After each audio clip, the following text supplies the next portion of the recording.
ನಾನು ಸಾಯೋದಾದರೆ ರಂಗದ ಮೇಲೆ ಸಾಯ್ತೀನಿ, ನೀವು ಶೂಟ್ ಮಾಡಿ, ಆದರೆ ನಾನು ಈ ಪಾತ್ರನ ಮಾಡಿ ಮುಗಿಸ್ಬಿಟ್ಟು ನಂತರ ಬರ್ತೀನಿ ಅಷ್ಟೇ. ಇದು ನನ್ನ ಮಾತು ನಮ್ಮ ಅಪ್ಪನಿಗೆ ಕೊಟ್ಟಿರುವಂಥದ್ದು. ಗೊತ್ತಿಲ್ಲದಲೇ ಇರುವಂಥ ಕೆಲವು ನನ್ನ ತಾಯಿಯ ವಿಷಯನ ಹೇಳ್ತಾ ಬರ್ತೀನಿ. ಬಹುಶಃ ಆ ಘಟನೆಗಳಿಂದ ಅದನ್ನು ಕೇಳಿ ಬಹುಶಃ ನಾನು ನನ್ನ ಮನಸ್ಸನ್ನು ಕಲ್ಲು ಮಾಡ್ಕೊಂಡಿದ್ದೀನೇನೋ ಅಂತ ಅನಿಸುತ್ತೆ. ಕೈಕೂಸು ನಾನು. ನನ್ನ ತಾಯಿ ನನ್ನನ್ನು ಎತ್ಕೊಂಡು ಅವರ ತಂದೆ ಮನೆಗೆ, ಅಂದರೆ ಗುಬ್ಬಿ ವೀರಣ್ಣವರ ಮನೆಗೆ ಒಂದು ದಿವಸ ಬರ್ತಾರೆ. ಆಗ ಅವರ ಅಕ್ಕನಿಗೆ ದಡಾರಾಗಿರುತ್ತೆ. ದಡಾರ್ ಅಂತ ಕೇಳಿರಬೇಕು ನೀವು, ಅಮ್ಮ. ಅದು ದಡಾರ್ ಅನ್ನೋದು ಬಹಳ ದೊಡ್ಡದು, ಹೆಚ್ಚು ಕಡಿಮೆ ತೂತ ಆಗೋಗ್ಬಿಡುತ್ತೆ ದೇಹದಲ್ಲೆಲ್ಲ. ಚಿಕನ್ ಗುನಿಯಾ ಅದಕ್ಕಿಂತ ಬಹಳ ದೊಡ್ಡದು. ಮತ್ತು ನಾವು ಅಮ್ಮ ಅಂತೀವಲ್ಲ, ಅಮ್ಮ ಬರುತ್ತೆ ಮಕ್ಕಳಿಗೆ ಅಂತ, ಆ ಥರದಲ್ಲೇ ಇದು ದೊಡ್ಡಕ್ಕ ಅಂತೆ ಅವಳು. ಅದು ನಮ್ಮ ದೊಡ್ಡಮ್ಮನಿಗೆ ಬಂದಿತ್ತು. ತುಂಬಾ ಸೀರಿಯಸ್ ಆಗಿ ಅವರು ಇರ್ತಾರೋ ಇಲ್ವೋ ಅನ್ನೋ ಸ್ಟೇಜ್ಗೆ ಹೋದಾಗ ನನ್ನ ತಾಯಿ ಬಂದಿದ್ದರು. ಅವಾಗ ಕಂಪನಿನಲ್ಲಿ ಅಕ್ಕ ಮಹಾದೇವಿ ನಾಟಕನ ಅನೌನ್ಸ್ ಮಾಡಿದ್ರಂತೆ. ಅಕ್ಕ ಮಹಾದೇವಿ ಮಾಡ್ತಾ ಇದ್ದಿದ್ದೆ ನಮ್ಮ ದೊಡ್ಡಮ್ಮ. ನಮ್ಮ ತಾತ ತಲೆ ಮೇಲೆ ಕೈ ಇಟ್ಕೊಂಡು ಏನು ಮಾಡೋದು, ಅನೌನ್ಸ್ ಮಾಡಿಬಿಟ್ಟಿದ್ದೀವಿ. ಯಾಕೆಂದರೆ ನಮ್ಮ ತಾತ ಯಾವತ್ತೂ ಶೋ ನಿಲ್ಲಿಸಿಲ್ಲ ಏನೇ ಆದ್ರೂ. ಅಂಥದ್ರಲ್ಲಿ ಈಗ ಹೇಗೆ ನನ್ನ ನಾಟಕನ ನಿಲ್ಲಿಸೋದು ಅಂತ ಯೋಚನೆ ಮಾಡ್ತಿದ್ದಾಗ ಅಮ್ಮ ನಾನು ಮಾಡ್ತೀನಿ ಅಂತ ಅಂದ್ರಂತೆ. ಬಹಳ ಖುಷಿ ಆಯ್ತಂತೆ. ಆದರೆ ಜೊತೆಗೆ ಭಯನೂ ಆಯ್ತಂತೆ ನಮ್ಮ ತಾತನಿಗೆ.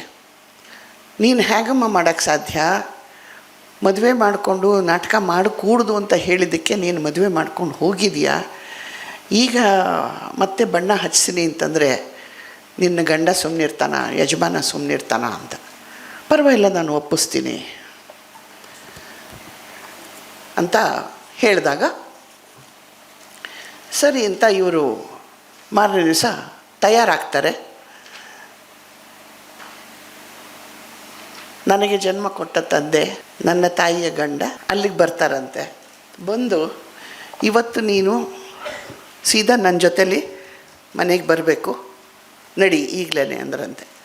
ಇಲ್ಲ, ನಾನು ಇವತ್ತೊಂದು ದಿವಸ ನಾಟಕ ಮಾಡಿಬಿಡ್ತೀನಿ, ನನ್ನ ಅಕ್ಕನಿಗೆ ಹುಷಾರಿಲ್ಲ, ತೊಂದರೆ ಆಗುತ್ತೆ, ನನ್ನ ಅಪ್ಪನಿಗೆ ಕೆಟ್ಟ ಹೆಸರು ಬರುತ್ತೆ, ಇದೊಂದು ಸರ್ತಿ ನಾನು ಬಣ್ಣ ಹಚ್ಚಿ ಪಾತ್ರ ಮಾಡಿಬಿಟ್ಟು ಮತ್ತೆ ಬರ್ತೀನಿ. ಇಲ್ಲ, ನೀನು ಬಣ್ಣ ಹಚ್ಚೋ ಹಾಗಿಲ್ಲ ಅಂದ್ರಂತೆ. ಇಲ್ಲ, ಇದೊಂದು ಸರ್ತಿ, ಇದು ಮರ್ಯಾದೆ ಪ್ರಶ್ನೆ, ನನ್ನ ತಂದೆ ಮರ್ಯಾದೆ ಪ್ರಶ್ನೆ, ಆಮೇಲೆ ನಾನು ಬಣ್ಣ ಹಚ್ಚಲ್ಲ ಅಂತ. ನೀನೇನಾದರೂ ಬಣ್ಣ ಹಚ್ಚಿದ್ರೆ ನಿನ್ನನ್ನು ಸುಟ್ಟು ಬಿಡ್ತೀನಿ, ಶೂಟ್ ಮಾಡಿಬಿಡ್ತೀನಿ ಅಂದ್ರಂತೆ.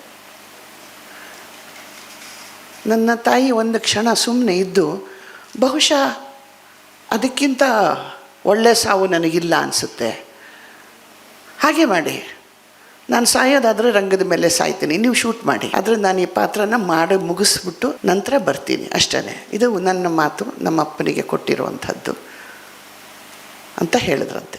ಅವತ್ತು ನನ್ನ ತಂದೆ ನಮ್ಮನ್ನು ಬಿಟ್ಟು ಹೋದವರು ನನಗೆ 12 ವರ್ಷ ಆಗೋವರೆಗೂ ಬಂದಿರಲಿಲ್ಲ.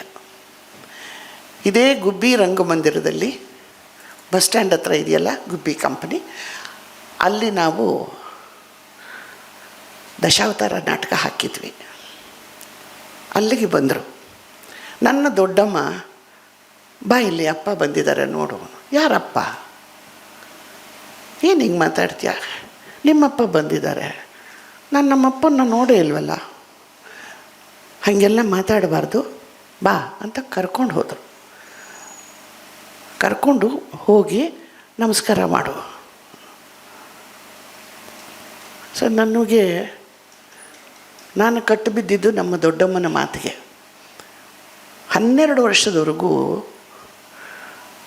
ಬದುಕಿದೆಯಾ ಸತ್ತಿದೆಯಾ ಅಂತ ಕೇಳ್ದಲೇ ಇರೋವಂಥ ಅಪ್ಪ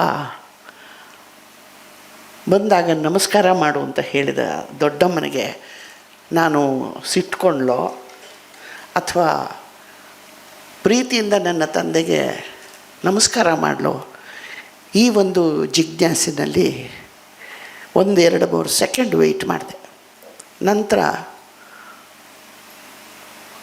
ಯಾರಿಗೂ ಹರ್ಟ್ ಆಗಬಾರ್ದು, ನಮಸ್ಕಾರ ಅಂಥೇಳಿ ಸುಮ್ಮನೆ ಹೊರಟು ಬಂದೆ. ಮತ್ತೆ ಮಾತೇ ಇಲ್ಲ.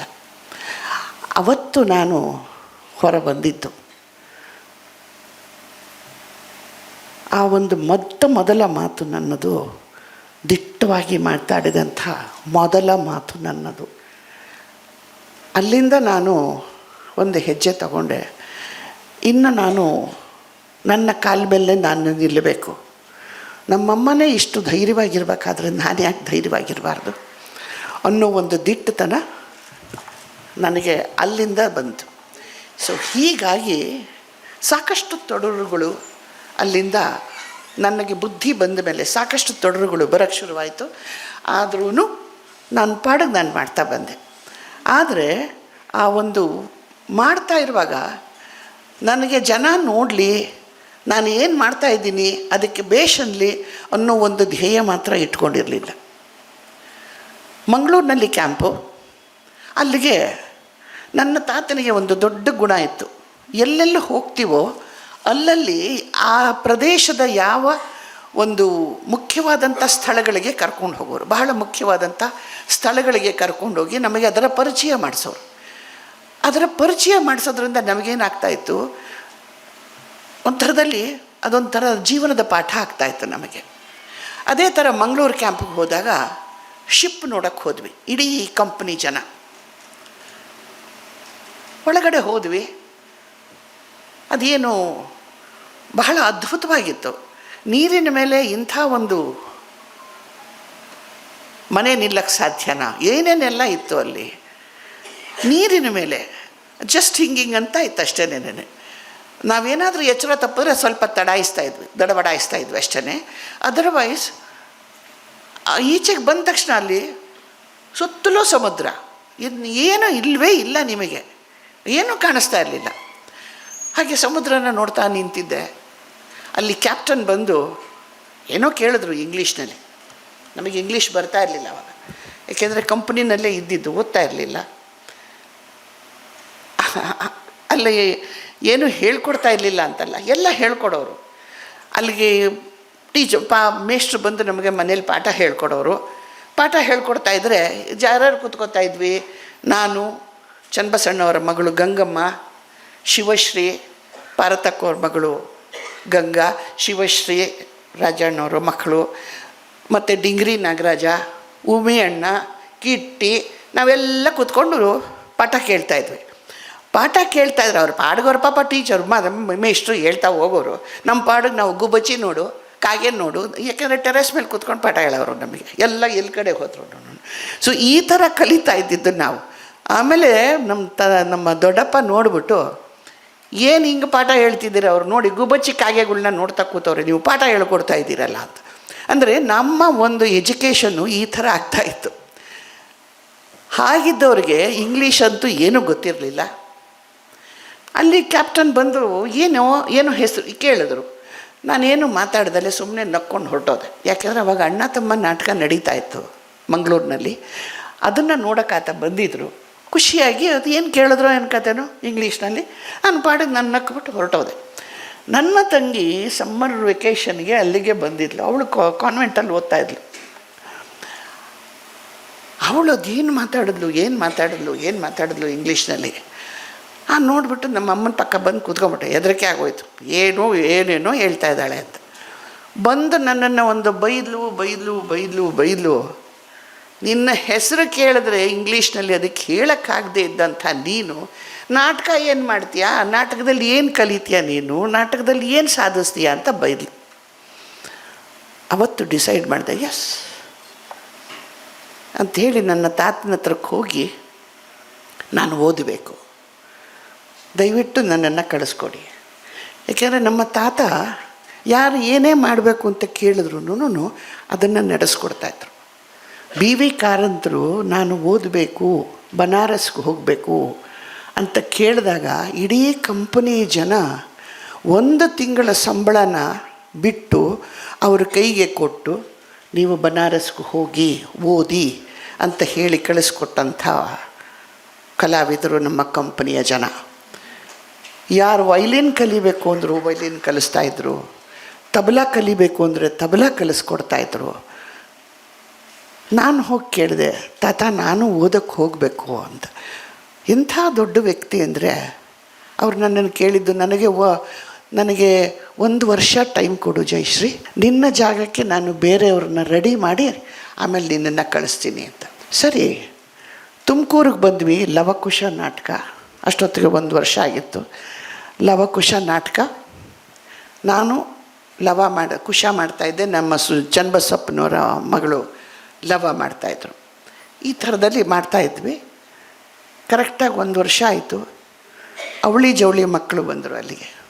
ಯಾರಿರಬಹುದು ಯೋಚನೆ ಮಾಡಿ, ಗೆಸ್ ಮಾಡೋಕ್ಕಾಗುತ್ತಾ ತಮಗೆ?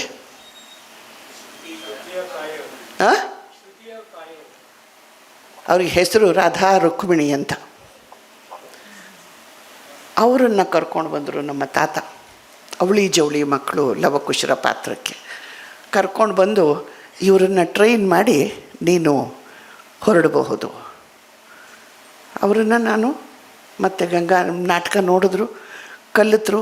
1 ವಾರ ಆದಮೇಲೆ ಕಂಪ್ನಿಯಿಂದ ಹೊರಟೆ ನಾನು.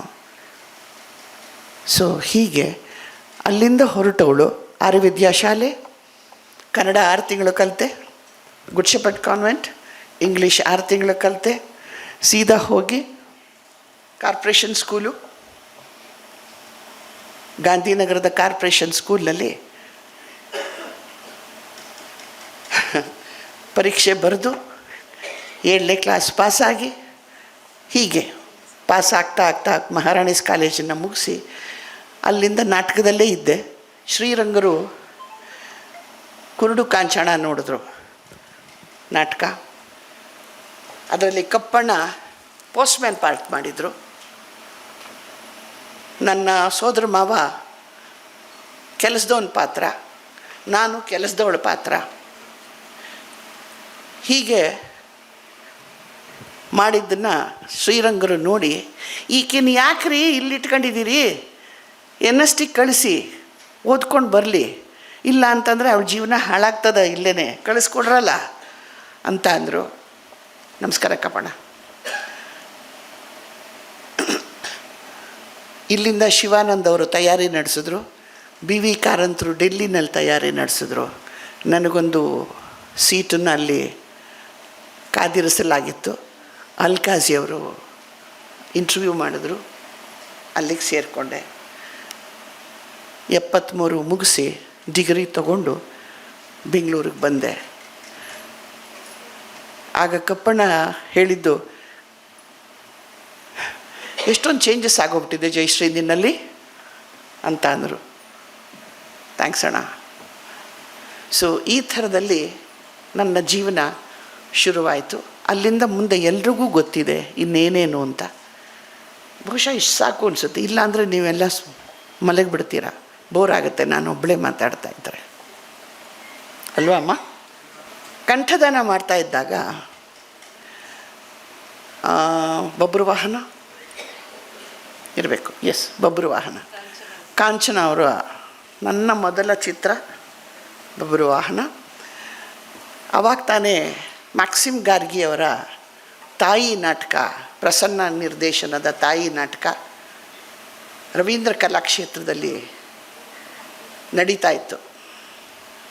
26 ವರ್ಷ ಆವಾಗ ನನಗೆ. 60 ವರ್ಷದ ಪಾತ್ರ ಅದು, ತಾಯಿ. ಸೊ ಅದನ್ನು ನೋಡೋದಕ್ಕೆ ಭಾರ್ಗವ್ ಅವರು ಬಂದಿದ್ದರಂತೆ, ನನಗೆ ಗೊತ್ತಿಲ್ಲ. ಒಂದು ದಿವಸ ನನಗೆ ಫೋನ್ ಬಂತು, ಲ್ಯಾಂಡ್ಲೈನು. ಅವಾಗೆಲ್ಲ ಲ್ಯಾಂಡ್ಲೈನೇ ತಾನೇ ಇದ್ದಿದ್ದು. ನನ್ನ ಅತ್ತಿಗೆ, ನಮ್ಮ ಶಿವಾನಂದ ಮಾಮಯ್ಯ ಅವರ ಹೆಂಡತಿ, ಭಾರ್ಗವ್ ಅವರು ಫೋನ್ ಮಾಡಿದ್ದಾರೆ. ನನಗೆ ಅಷ್ಟು ಮಾಹಿತಿ ಇರ್ತಾ ಇರಲಿಲ್ಲ ಸಿನಿಮಾದು, ನಮ್ಮ ಅತ್ತಿಗೆ ಬಹಳ ಮಾಹಿತಿ ಇರೋದು. ಭಾರ್ಗವ್ ಫೋನ್ ಮಾಡಿದ್ದಾರೆ, ತಗೋ ಅಂದರು. ಯಾವ ಭಾರ್ಗವ್ ಬಾಬೇ ನನಗೆ ಗೊತ್ತಿಲ್ಲ ಅಂದ. ಫಸ್ಟು ನೀನು ತಗೋ ಮಾತಾಡು, ಆಮೇಲೆ ನಾನು ಹೇಳ್ತೀನಿ ಅಂತ.